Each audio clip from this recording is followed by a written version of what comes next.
একটি তেতো শাকের মধ্যে অন্যতম শাক হলো এই গিমা শাক। যারা চিনো না তারা ভালো করে পাতাটাকে দেখে নিও।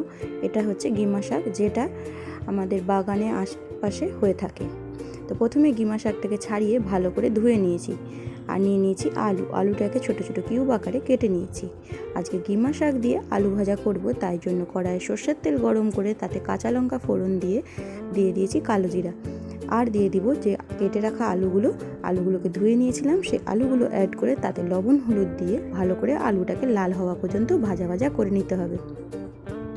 আলুটা যখন ভাজা হয়ে আসবে, হালকা হালকা লাল হয়ে যাবে, তখন এর মধ্যে যে গিমা শাকের পাতাগুলো ছাড়িয়ে রেখেছিলাম সেই পাতাগুলো অ্যাড করে দিব।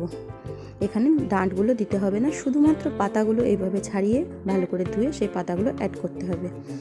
এভাবে আলুটার সাথে ভালো করে ভাজা হয়ে গেলে উপর থেকে পোস্ত ছিটিয়ে এটা গরম গরম ভাতের সাথে সার্ভ করুন।